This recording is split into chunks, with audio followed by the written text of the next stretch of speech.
Hello friends, जय श्री कृष्ण। मारा kitchen में तमारू स्वागत है। आज हूँ लईने आवी छुं स्पेशियल होममेड इंस्टंट रेसिपी। बधी ज माताओनी समस्या होय छे के नाना बाळको कंई खाता नथी तो पोषण केम मळे। तो आ रेसिपी तमारा माटे ज लईने आवी छुं।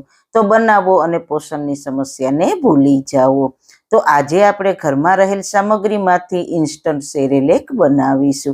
बजारमां मळता सेरेलेक करता हेल्धी टेस्टी साथे साथे सस्तुं पण पड़े छे अने तेने एकवार बनावीने 2 महीना सुधी रूम टेम्परेचर पर स्टोर पण करी शकशो।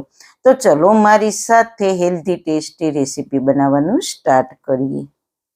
रेसिपी स्टार्ट कर्या पहेला जो तमने मारी रेसिपी गमती होय अने हजू सुधी चेनलने सब्सक्राइब ना करी होय तो प्लीज सब्सक्राइब करजो अने बाजुमां आपेल बेल आइकन प्रेस करजो एटले नवी नवी रेसिपीना नोटिफिकेशन मळता रहे।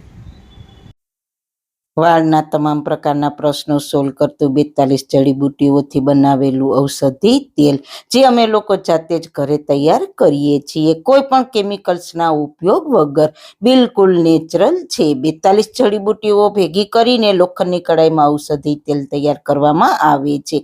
जो तमारे खरीदवुं होय तो तेना ऑर्डर अमे लईए छीए। ऑर्डर कन्फर्म करवा माटे व्हाट्सएप नंबर स्क्रीन पर जोई शको छो।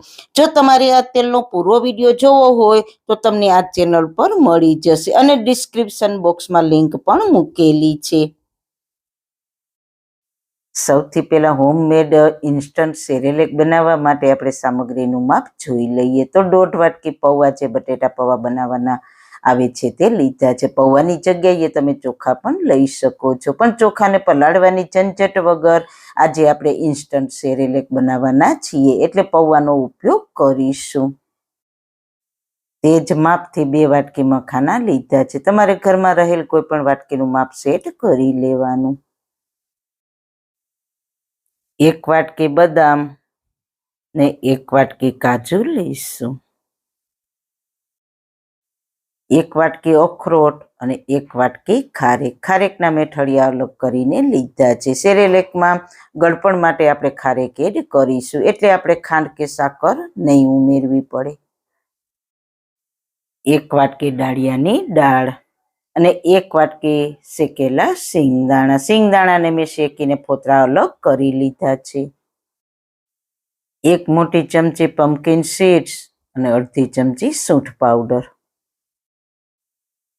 हवे एक पेन में फक्त 1 चमची घी गरम मूकीशुं। घी गरम थाय एटले बदाम, काजू, अखरोट, खारेक, मखाना, पौवा अने पम्पकिन सीड्स ने बिलकुल हलका सातड़ी लईए। आपणे वधारे रोस्ट नथी करवाना, फक्त तेमांथी मोइश्चर दूर थई जाय तेटला ज रोस्ट करीशुं। सींगदाणाने आपणे शेकीने लीधा छे अने डाळियानी दाळ ऑलरेडी शेकाईने आवे छे एटले तेने शेकवानी जरूर नथी। आ बधी ज सामग्रीने रोस्ट करीने सेरेलेक बाळकोने आपवामां आवे तो ते पचवामां पण सारुं रहे, साथे साथे तेनी शेल्फ लाइफ पण वधी जाय।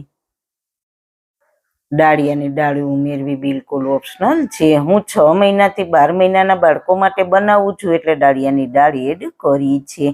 आमां तमारा बाळकोने अनुकूळ बीजी सामग्री पण उमेरी शको अने ना अनुकूळ होय तेने स्कीप पण करी शको।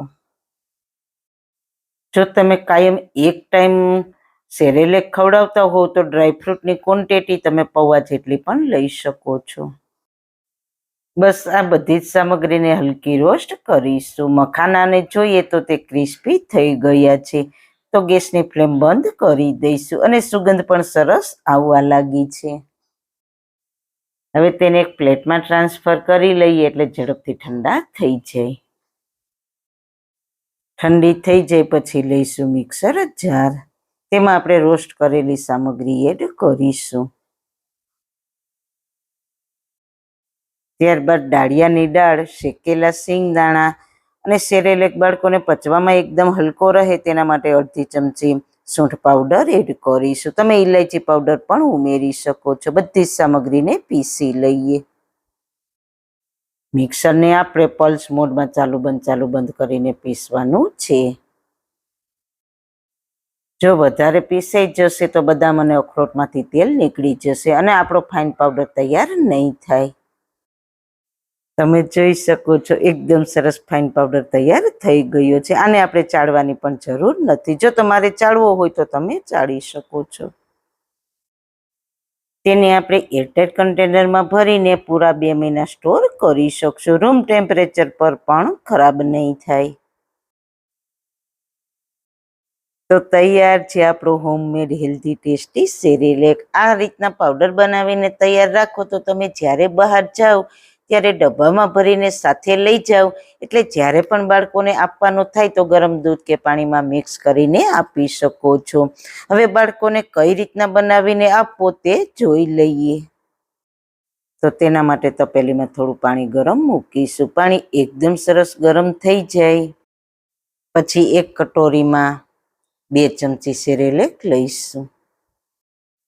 ત્યારબાદ થોડું ગરમ પાણી ઉમેરતા જવાનું અને મિક્સ કરતા જવાનું.